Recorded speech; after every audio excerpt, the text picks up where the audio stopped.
Ladies and gentlemen, over the course of the last 6 years, I have recorded many different series featuring many different players and many different topics. One of my most popular series on this channel is called How to Lose at Chess, which is a series where I analyze the games that you send me, and they are generally absolutely horrific.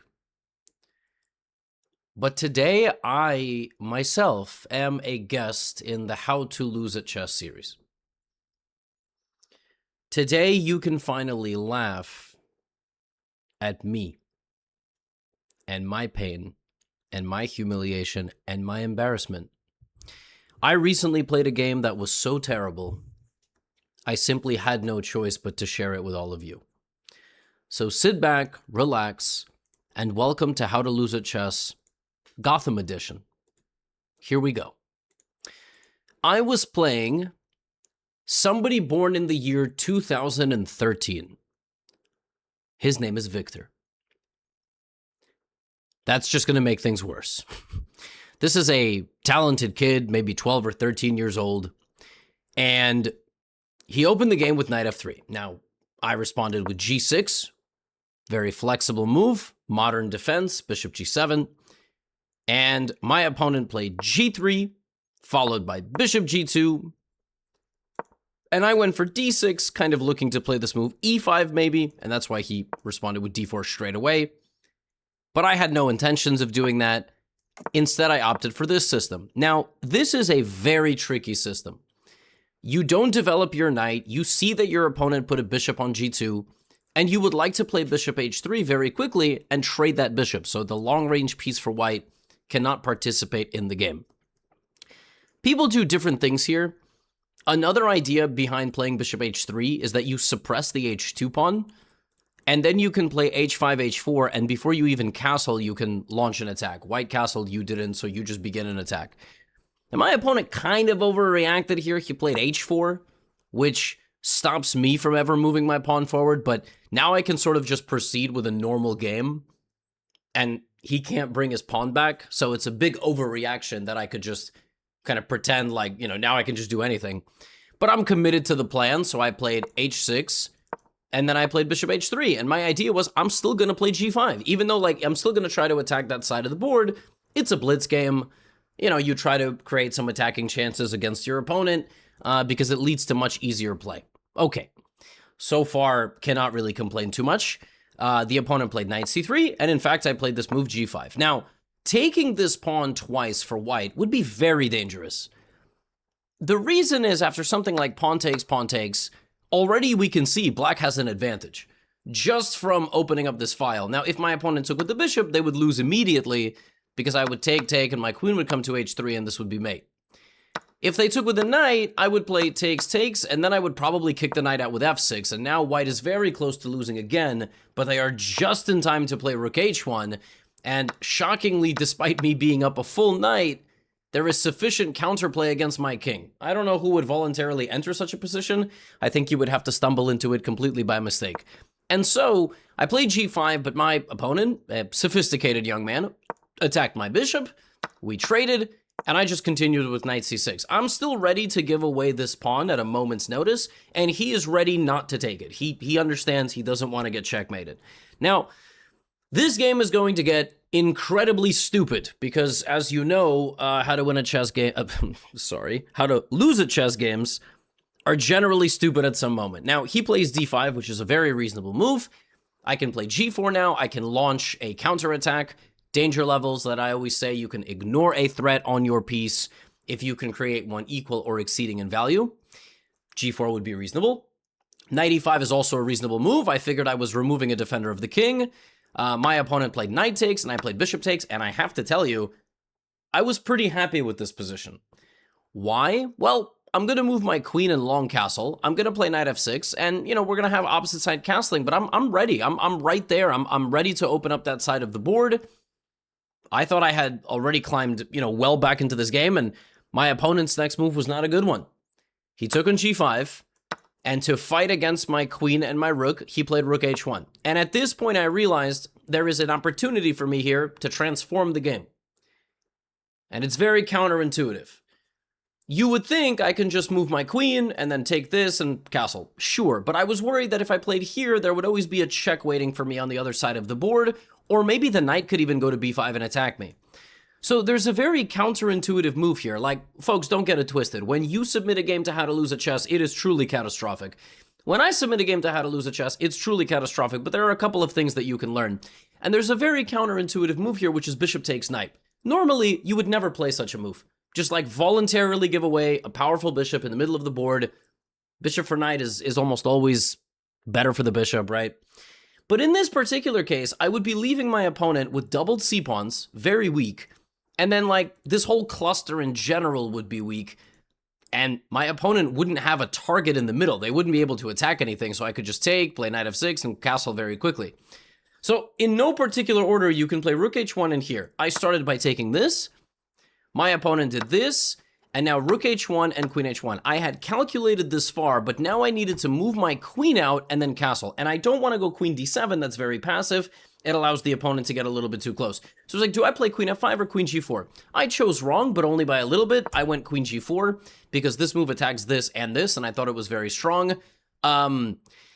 In retrospect, I probably should have played queen f5 because it would have prevented queen h7 entirely. Now, in the game, my opponent went queen h7. I castled. Taking this is a little too dangerous, so my opponent just went back with queen d3, and we have a very rich position in front of us. So I can develop my knight. I can bring my rook to this side of the board. If I play f6, it's okay. But then my knight has to find a different path into the game. Still, f6 is probably the best move. It blocks the bishop. But I developed knight f6. Now, my opponent kicked out my queen, I went queen h5, and here the game got very stupid. I should have went queen d7. I should have prevented his queen from ever entering the f5 square, and if he takes on g5, well, I mean, I'm a pawn down, but I have play down the h-file. Instead of that, I get pushed back like this, and here is the moment where I need to do something intelligent, which is play the move queen h7. Queen h7 prevents him from taking on g5. If queen h7 and he takes, my knight is guarding my pawn. If queen h7 and he takes on g5, I play rook h8 with massive problems for white on the h-file. For whatever reason, I go here, and now I am completely and utterly lost. Not only am I lost, the position is so depressing, I don't have any moves. He's just going to go rook h1, take my knight, and play e4, and there is nothing I can do at all. Nothing. But as I said, the game's about to get really exciting and really stupid. Queen g7, he trades. I, of course, don't want to trade the queens. I hope it's clear. If you trade the queens here with black, you will never survive this game. You will be playing rook and 6 versus rook and 7, and it really feels like rook and 3 versus rook and 7. So I went here, he took the file, and I was just prepared to lose the game. You know, I played b6 so that my king can always get off the back rank, and there's no back rank checkmate. He went here, and I went queen g8, and he came back ready to win my pawn. So I went here. Now in this position, he can do a few things. He didn't want to play rook here because I think he thought he would allow my queen to get some activity. So he took on f6. Now I have no chance in this position, right? He's just going to completely swarm me. I'm staring into pawns. I have no control of the open files. But I am the guy who is known for something. And I am known for sacrificing the rook. And all of a sudden, it's not so simple. Because once I break out of my position with this ghost-looking move, he doesn't have a way to cover his king against my queen. Now, if he doesn't take my rook, I can take everything else, so that's probably bad. He could play rook h8, but then I'm going to sack my rook anyway, and ultimately what happens here is I win all of his pawns. I took one of his pawns, and I got 3 pawns for a rook. But more importantly, I have all of the empty squares near his king. All of them. It is impossible to shield yourself from checks with 2 pieces. Because the second that you find a way to shield yourself, like let's say, like there, I'm going to go somewhere else to check you, like this. And when you shield yourself, I'm going to go there. And when you shield yourself, I'm going to go back. Like, it's going to be like a game of 2048, where you're just sliding the tile all over the place and you can't block yourself. And he can't actually make any progress here because his pawns are terribly placed. The only way that white can win this position is to land a queen somewhere here where it would need rook protection. And if you're going to do that, how are you going to block your king? Or here with back rank control. Otherwise, I'm just going to run out to a6. So queen here, king here, and you're not going to mate me. So I started feeling a little bit of confidence. You know, I started feeling like maybe I'm going to save this game. He went rook h4, I went check, and, you know, I just took his pawn. I took his outside pawn. To be honest with you, he probably needs to push. He probably needs to do something where he opens up my king. In the long run, that will come in handy. But he just played queen f7, and now we have a completely stupid position. We have a position where white is like 3 moves away from delivering mate. But he will never get those 3 moves. He's going to have to somehow put a queen on the last rank where it covers some squares back there, maybe put his rook there, and literally he's going to have to run his king forward to somehow hide from the checks. Maybe he needs to hide his king over here. I don't know. But also, while all this is going on, I'm threatening to push my a pawn. So if he's not careful and we just kind of like don't do anything, I'm just going to push this pawn. It's a really, really ridiculous position. I'm also going to threaten to take this, so he has to defend everything. If you run this position through a computer, it tells you that it might be a draw. I don't even think Stockfish, you guys can figure this out at home. You can plug this position, run it to like depth 100. Stockfish can't predict all of the checks. It's struggling to do that on my end. So I went queen d2. He went here, and I started just pushing my pawn. I could have already given him a check, but I just played a5. How does white play this position? This is ridiculous. This is a ridiculous position. How can you win this with white? He plays rook d4. I give him a check. He goes here. I give him a check. He goes here. I give him a check. He goes here. I give him another check. It's just, he goes here. Okay, there's no more checks, but I infiltrate aggressively. I could have also gone a4, but I'm threatening this. I got 3 checks, all incoming from the last rank of the board. I think he should probably sacrifice his pawn at some point to get more room for his king and stuff like that, but he goes here. So I go queen a1. I'm ready to check him again from this side. He still needs at least 3 moves. He needs 2 moves to get down here and a 3rd to mate me. He goes rook g8. That doesn't help. I give a check. He goes here. I give a check. He goes here. Now here, I think I made a mistake.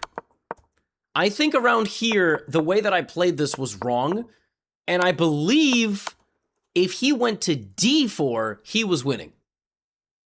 Because I don't have a check here and I don't have a check here. Which means that I messed something up a little bit earlier. Like I had to... I don't even know, frankly. Maybe this was just, the winning mechanism that he used. I don't know. Maybe here I needed to play a4 or b5 to give myself some chances. But he goes here. I give him check. He goes check. Check. He goes here. I play queen e1. I'm just checking him every single move. I'm checking him over here. I play queen back. Okay, he can go queen f8, but why would he go queen f8? If he goes queen f8, I'm going to take his pawn with check. He goes queen f8. And I told you, this is how to lose a chess game. So I am down this entire time by like 20 seconds. And for no reason here, he could have just like kept running his king maybe. For no reason, he decides to go all in, like poker. Rolls the queen to the other side of the board, throws the cards across the table, queen a8 is mate, black has to act now. Now what unfolds over the next few moves, I could not fathom. I took his pawn with check. And I thought, well, he has to go back, or he has to maybe come back with a queen. Nope. He ran forward. I was like, what? He can't run forward. I take another pawn with check. Now at this point, you pump the freaking brakes with white. You're like, wait a minute. I can't keep going. He's going to take another pawn with check. I don't have this mate. My opponent goes here. For no reason at all. He just loses all his pawns. This is still mate, but there is now no shield against the checks.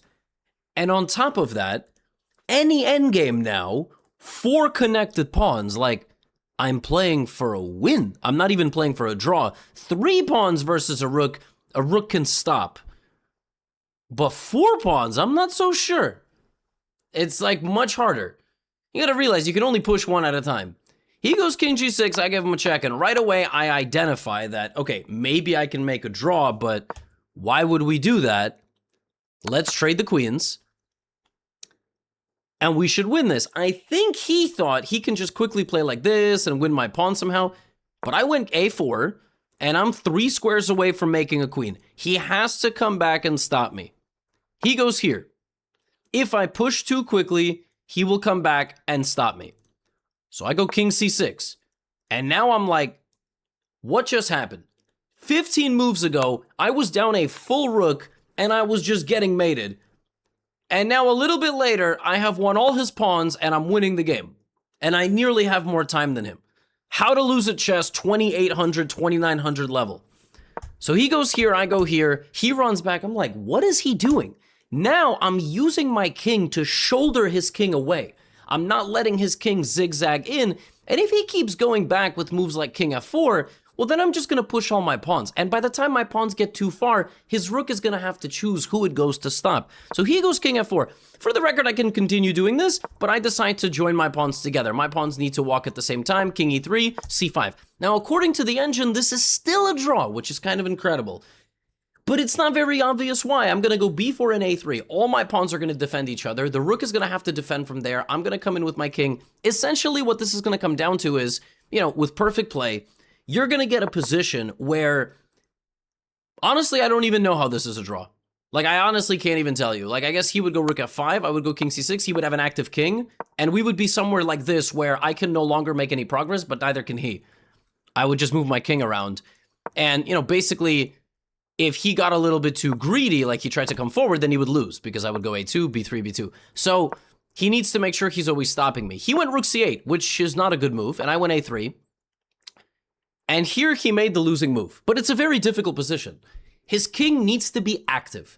If he lets my king get too close and all the pawns come together, I win. I win. My king will be too close with all the pawns. Right now, he is keeping the proper distance between him and my king. I thought maybe he would need to go rook here, but if he plays rook a8, that looks a little scary, but what he does is even worse. And now he is lost because I simply go king c4. And now this game is very simple. The game is very easy. I just push all of my pawns. His rook cannot stop them. If it goes there, it's not stopping anything. I still play the move a2, or I can play d5, d4, d3. I just need to push the pawns at the right moment. So he goes here. I play b3. His king is forced to the back rank. I have 2 pawns standing side by side. His king can now not get close. The game plan could not be easier. I play d5. It's over. Game's over. I have 18 seconds, he has 15 seconds, he's pre-moving. I'm expecting him to come back this way. I pre-move d4. d4 is a safe move. d5, d4, he's gonna give me check, I'm gonna block, d4, king c3, c4, d3, d2, game's over. All of a sudden, he took my pawn.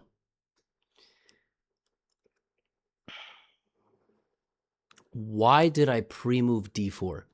I am up on time. If he went rook a8, I could have just protected my pawn. And then if he checked me, I would have zigzagged. I would have made progress. And by the time he goes here, now I play a2, and now it's over. It's GG. There is no chance here. The second he goes rook d8, I win with b2 and king c2, and if this, c3, and the pawn goes, and everything is stuck. He wins my pawn. I'm like, oh my... Now, obviously, when you lose this pawn in a time scramble, you're like, oh my god, what have I done? It's a draw now. It's a draw. Oh, I'm going to draw. And I told you, 3 pawns is a draw. Oh my god, what am I doing? Oh, what am I doing? It's a draw. Oh, goodness me, it is a draw. Oh, it's a draw. White is winning. You see, folks, when you lose this pawn, it allows the king to come closer, and 3 pawns are not 4 pawns. Not only can the king come closer, black is now out of moves. c3 loses this pawn. Moving the king loses this pawn. I am in Zugzwang. My king and my pawns can now no longer make progress, which is why it's very important I kept that pawn, which is why I needed to go d3. Because now white would have had to make a decision. And if he goes after this pawn, I win king d2, c3, c2. So he would need to play something like king c1, and then go stop me from promoting and stop this pawn. So be very careful here. I would have to be very, very careful. Here, if takes, there's b2 and I'm winning. It's insane. It's an insane position. So when this happened, I was like, oh, I'm going to lose now.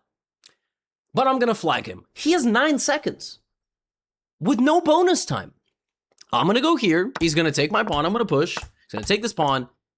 But there is no way he can beat me with 7 seconds. With 6.8 seconds. With 6.4 seconds. There's no way. How can you checkmate somebody with a king and a rook in 6.3 seconds?